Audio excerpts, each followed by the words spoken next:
Genesis logos, and even the sounds, the ring sounds, the sounds when the ground collapses, the bumpers, the spin, everything.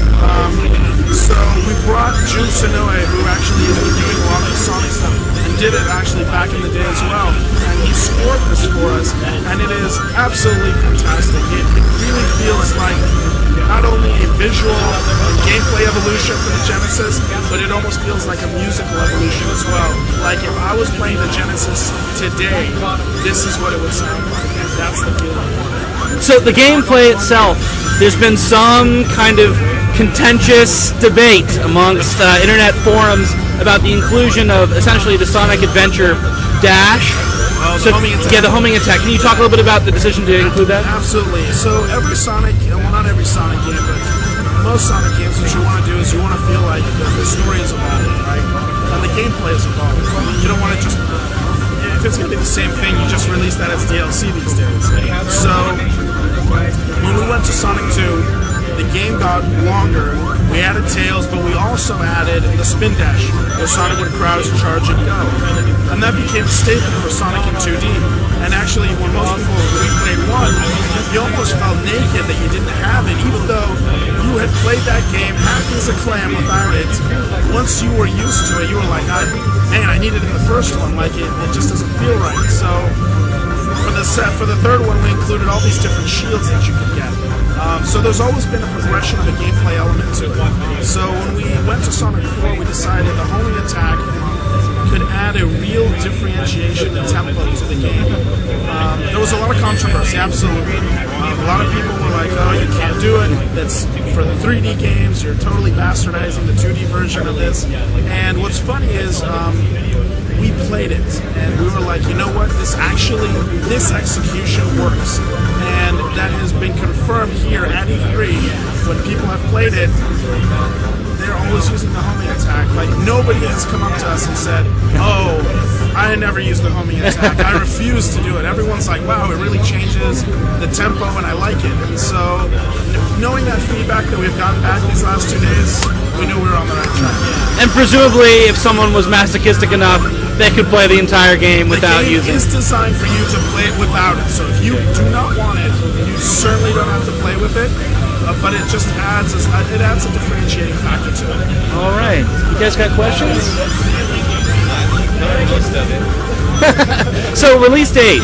Do we have that? Dates. Yeah. So release dates for Sonic 4, Episode 1. We are going to release it in the fall of 2010.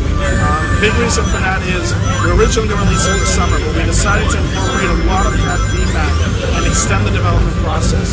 Well, you know, most notably Sonic, the time it takes him from going from an inert state to maximum velocity, we're shortening that up. We're going to polish level design. We're going to polish physics. Everything that you expect, it will be really perfect when it comes out. And it's Sonic 4, so I kind of want to put my best foot forward when we come out with this. But we're very proud of it, and it's a game that all of us as a team are very proud of, so we want to make sure that that happens. Price points, we're still debating that right now. We want to price it appropriately for what the content is, so within a certain bracket for the consoles, within a certain bracket for the iPhone.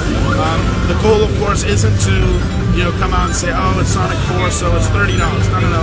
The goal is for you as a consumer to play it and be with us from episode 1 to the final episode. We want you with us for the whole saga. How about the length of time between episode 1 and episode 2? It would be appropriate for the development time that we can get them. I can tell you right now. When it's done. It certainly won't be 3 years from now. Okay. We'll be releasing them appropriately. But for episode 2, we definitely have a lot of big ideas. So we'll see. Once we talk more about episode 2, we'll be unveiling them. But we have a lot of big ideas for episode 2. So. Great. One last controversial question I get you on the record about. Some of the newer fans really love the new Sonic design. I say new like 10 years ago, right? Sonic with the skinny legs, right? Yeah. Is there some thought perhaps to include the old Sonic model in a... Here's what I can say to them.